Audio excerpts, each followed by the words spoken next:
And the reason it has worked so well in New York is we've had extraordinary partners all throughout the state and local government.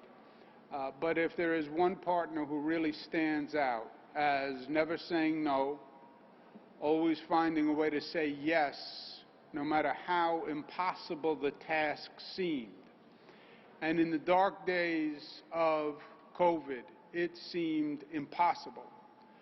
That's County Executive Steve Bellone. He always made it happen. Let's give him a round of applause. We also want to wish County Executive and all the people of Suffolk and the Suffolk Police Department good wishes on Officer Christopher Rasiopo, who, as you may have heard, was stabbed last night in pursuit of doing his job, which is keeping us all safe. And we remember him in our thoughts and prayers today for a speedy recovery. Let's welcome Dr. Maury McInnes, who is the president of Stony Brook University.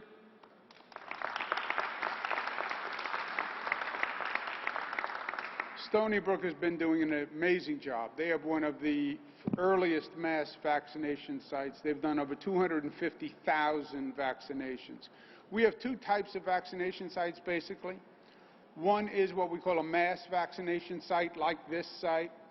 By definition, they are the most efficient facilities at just distributing the vaccine. The throughput, as we call it, is the highest. But we also have smaller community-based operations because we're making a special outreach to certain communities that are hard to reach. The black community, Hispanic community, etc. So we run two types of facilities. But Stony Brook has, talk about a great partner. Stony Brook has really been fantastic, and I want to thank them and all the health organizations, especially on Long Island. We lived the nightmare, and we got through the nightmare because we had true heroes. None more than Michael Dowling, who is the CEO at Northwell. God bless Northwell and what they did. Michael's here. Let's give him a round of applause. To Patrick O'Shaughnessy, head of Catholic Health Services. Thank you very much, Patrick O'Shaughnessy. And to all the SUNY personnel who are here today. Let's give them a great round of applause.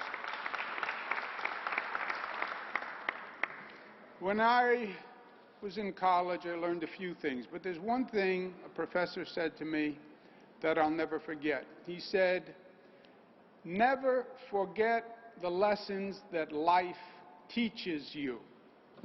I didn't really understand what he meant at the time. But as you go through life, life will teach you lessons.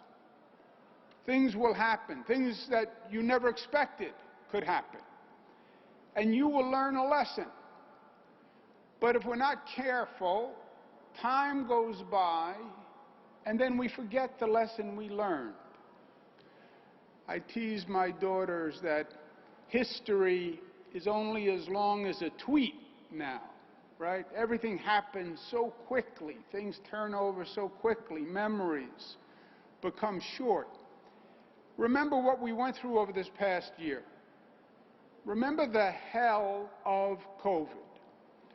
Remember the 40,000 New Yorkers who died from COVID.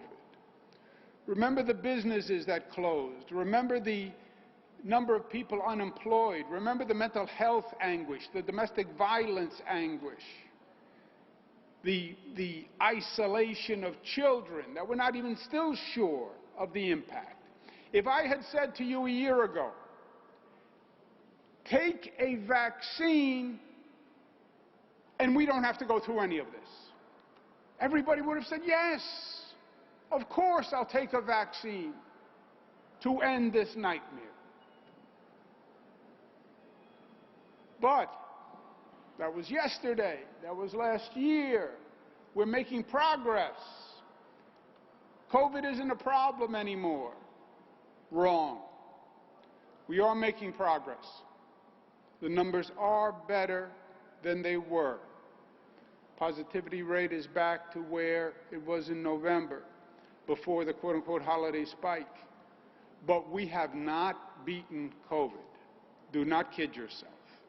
We can beat COVID, but we have not beaten COVID. And this beast can flare up again, or this beast can flare up with a new variant, variants of interest, another new term. Somebody should write a COVID dictionary, all these new terms that came up during COVID. Now we're watching variants of interest. We still have to be diligent and affirmative, and we have to get the vaccine in people's arms. Yes, the vaccine can win the war, but the vaccine has to be in an arm.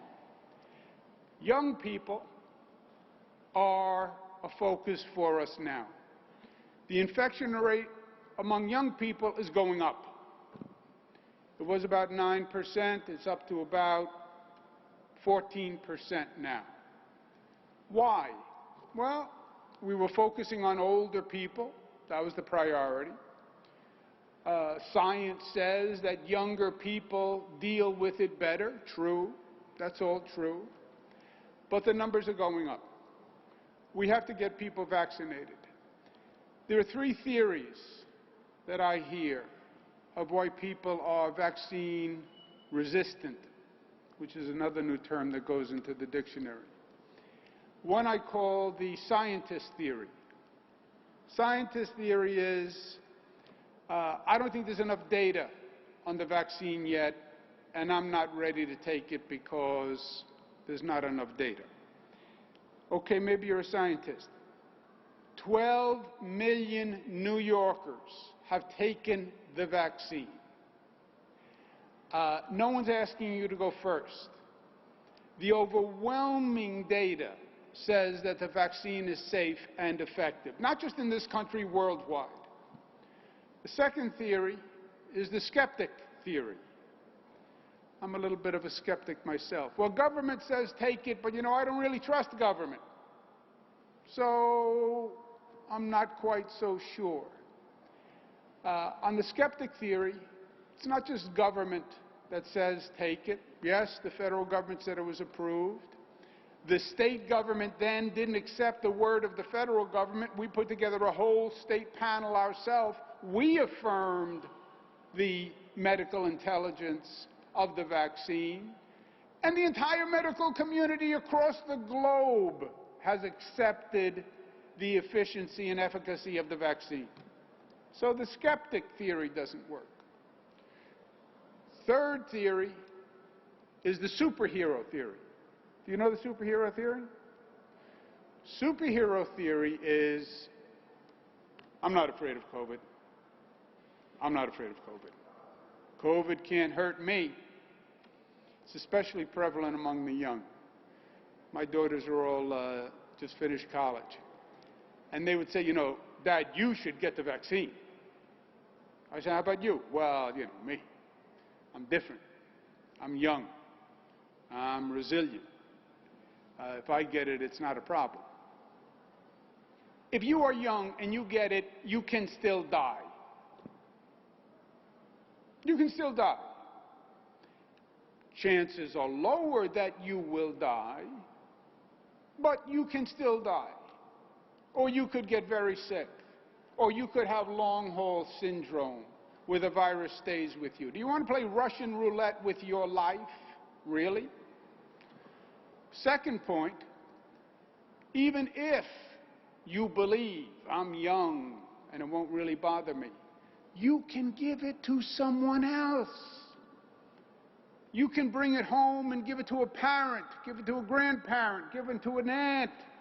You can walk into a store and mistakenly give it to the person on the other side of the counter. You have a civic duty to make sure you are not a transmitter of COVID. Even if you believe you're a superhero and you have super immunity, you have a civic duty to do it. We are now focusing on students. We want to get students vaccinated before the end of the school year. They're in colleges. The 18 to 24 population is a population that is growing in positivity. We have them in schools. Let's use the schools as the base for the vaccine. Makes all the sense in the world. We have the staff at the school. We have the students at the school. Let's vaccinate them at the schools. State University of New York, the SUNY system, will take the lead in being a model for vaccinating students on colleges, on campuses. The state of New York announces today we will be giving direct allocations to schools, colleges, universities, so they can vaccinate their students in their facilities. And let's stamp this beast to death while we can. This is the moment of opportunity. We have COVID on the run, but we still have to be New York tough and New York smart and New York disciplined. And let's make sure that, yes, we focused on older people and that was the priority, but we need herd immunity. We need every New Yorker vaccinated, and that includes New York's young people and students, and we're going to make it a reality. And I want to thank the SUNY in particular for taking the lead. But I encourage all colleges to come forward. Thank you. Who's next? And now let's give a big round of applause to a great partner and also a great person, a leader in the truest sense of the word, County Executive Steve Bellone.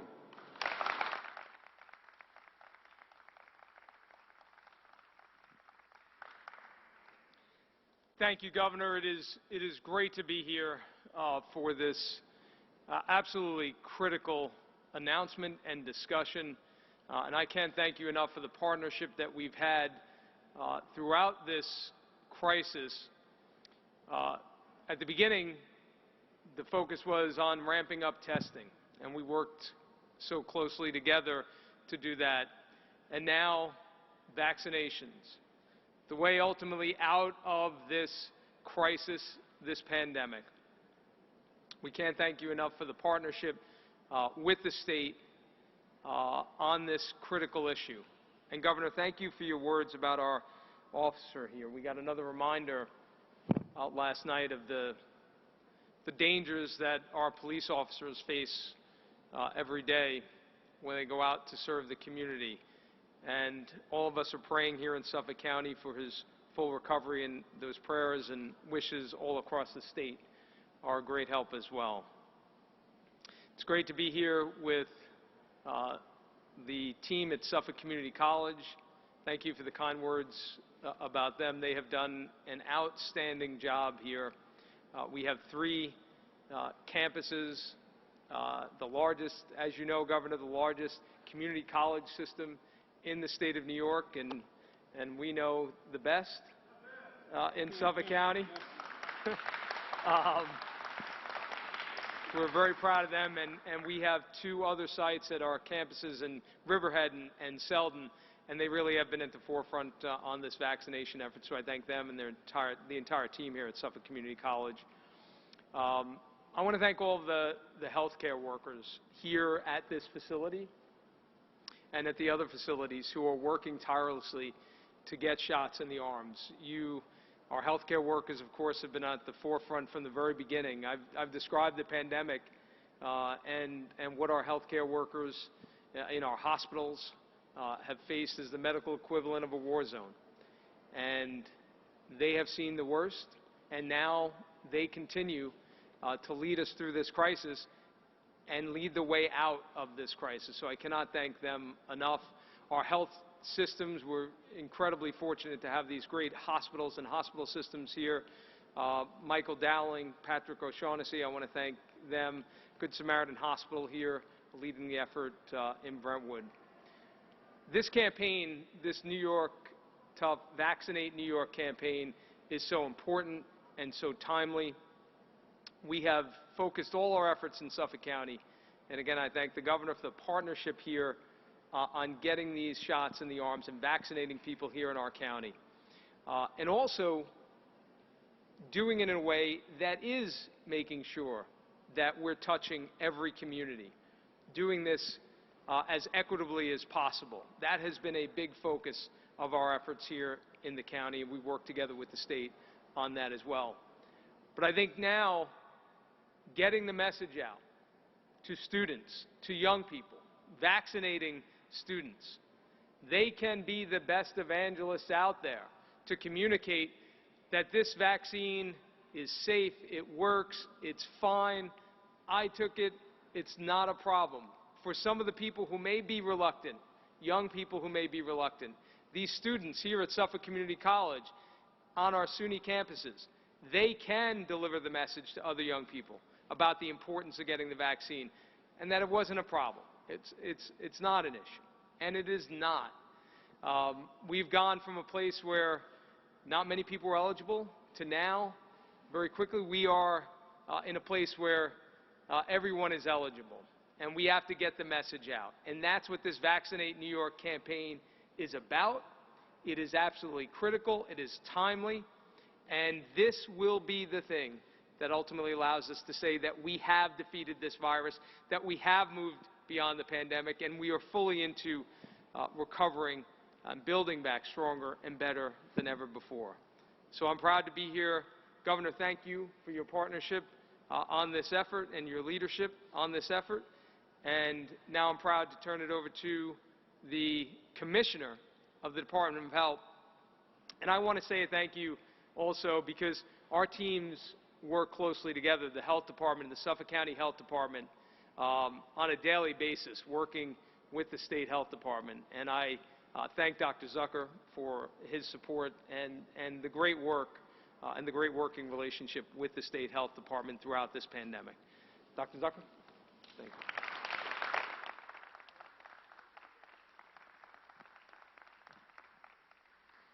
Thank you, Governor Cuomo and County Executive Bellone. It is an honor to be here today out in Long Island at Suffolk County Community College this morning. With each week, we find ourselves a little closer to the end of this crisis. Our success isn't simply because of what New York State has done, it's also because of the selfless collective actions of countless New Yorkers. That's especially true for the millions and millions of New Yorkers who have already received a vaccine. As the federal supply has continued to increase, we've been able to broaden our network of partners and expand eligibility. All New Yorkers over the age of 16 are now eligible, which of course includes college-age students. This expanded eligibility and the continued efficacy of the mass vaccination sites like this one builds on the systemic approach that we've taken over the last 4 months to get shots into the arms of as many New Yorkers as quickly and safely as possible. It has never been more important to act smart and quickly, and vaccinating college students statewide before they return to their hometown communities at the end of the semester is the next step in this methodical process. It is the best way for students to protect themselves, their families, and their communities. Just as the governor said, you could bring this virus home to others in your family or to those in your community. The race between the vaccine and the variants is very real, and it is intensifying. The sooner we can hit critical mass, the faster we will stop COVID in its tracks. So please continue to be vigilant, wear your masks, get your vaccine as soon as you're able to. We can win this race, but the way to win it is it requires us all to run together in a unified way towards the finish line. We will achieve this. We will get there. I look forward to that day. Thank you very much. I'd like to turn it over, thank you, turn it over to the President of the University.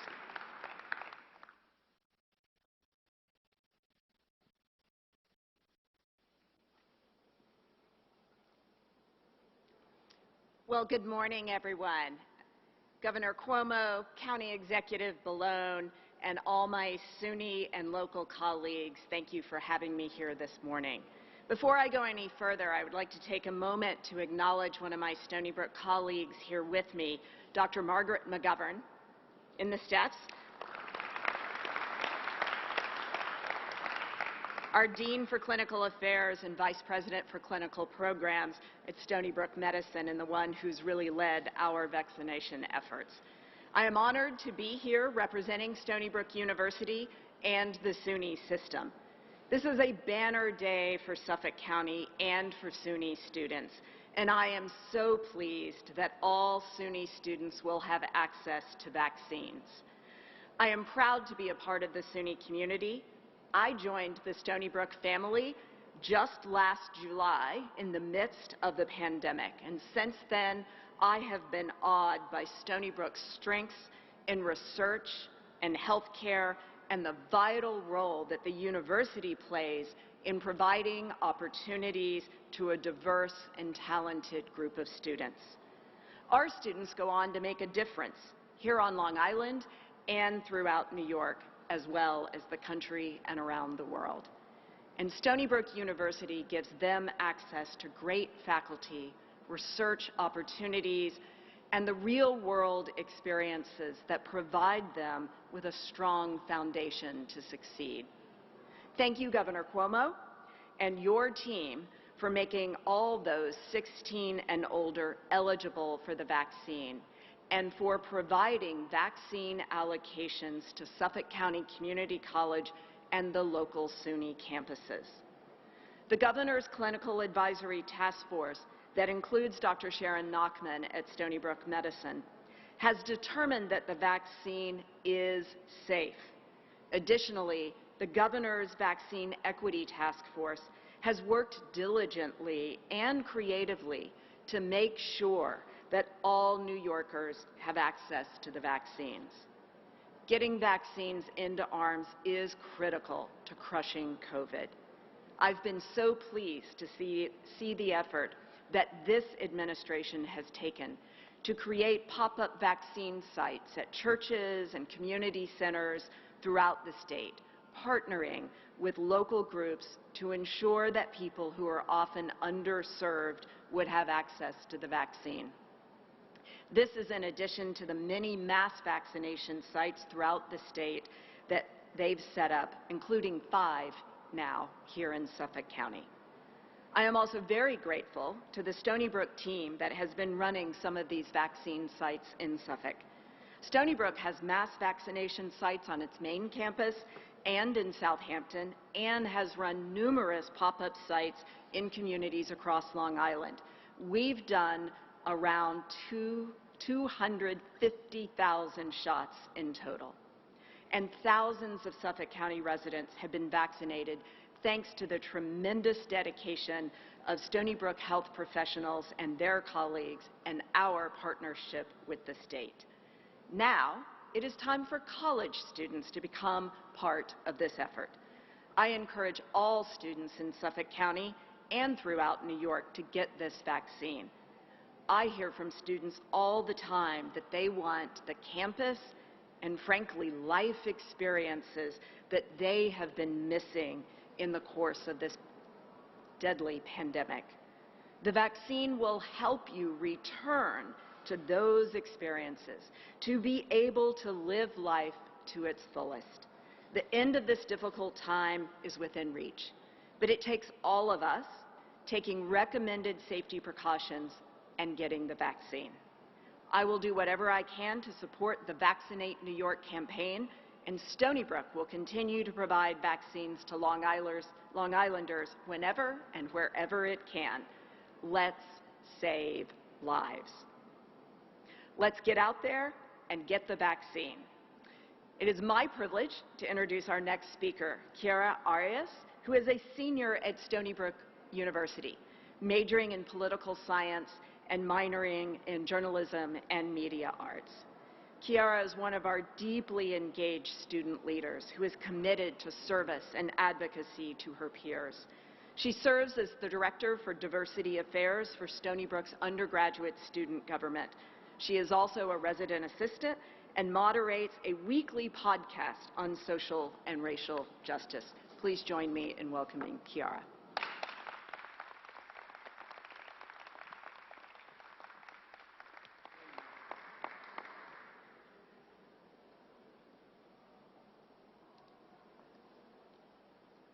Hello. Good morning, everyone. Thank you for joining me today, Governor Cuomo, President McGinnis. Well, it's an honor to be here today representing the SUNY students throughout Suffolk County. It's a privilege to be here to support the Vaccinate New York campaign. Since last March, it has been a challenging time for college students in many ways. Whether we decided to stay home or move back to campus, the uncertainty has placed many obstacles in our lives. Not only have we had to keep track of what seems like endless amounts of Zoom calls and Blackboard discussion board posts, but as college students, we wear many different hats.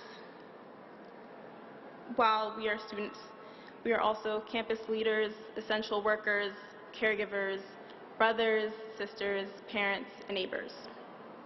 But above all, we are New Yorkers.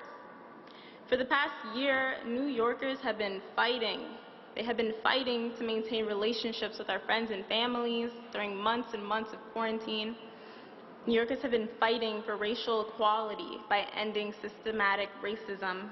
And of course, New Yorkers have been fighting to keep COVID-19 rates low.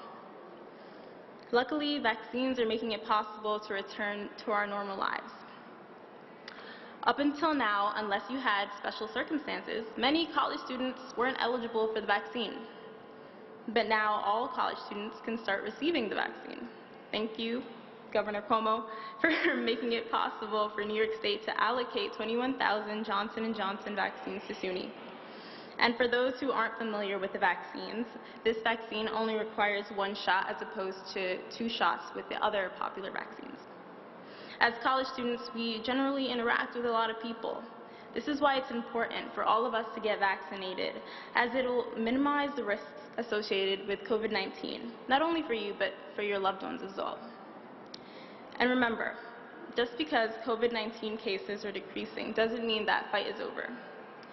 New York, please make sure you get vaccinated. Thank you again, Governor Cuomo, and thank you all for joining me here today. Let's get vaccinated, SUNY.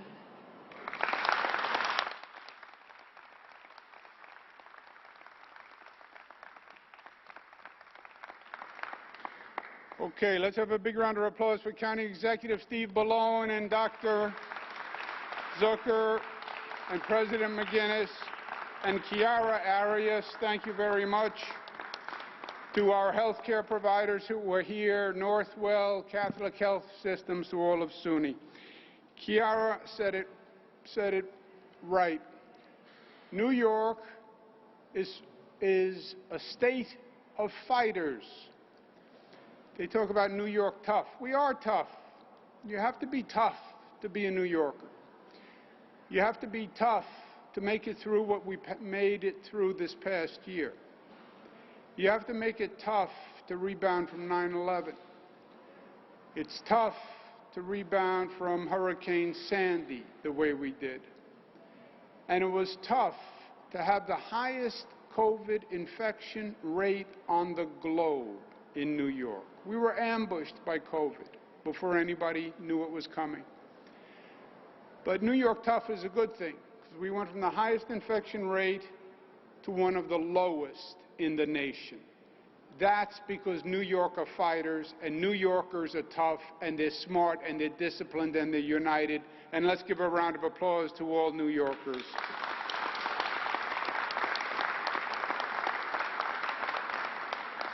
To recap, we're going to make vaccines available to colleges, universities, so they can do the vaccinations on site. SUNY will model the program.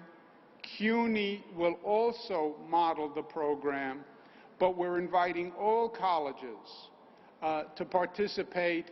You will get an allocation from the state, and you can vaccinate your students on the campus, in the school, before we get to the summer break.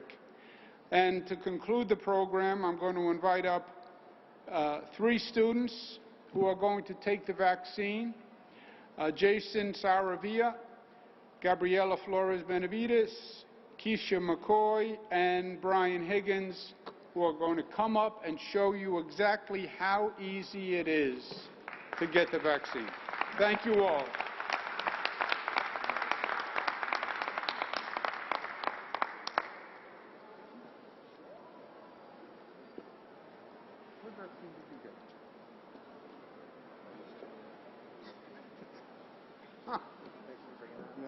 I didn't ask that question.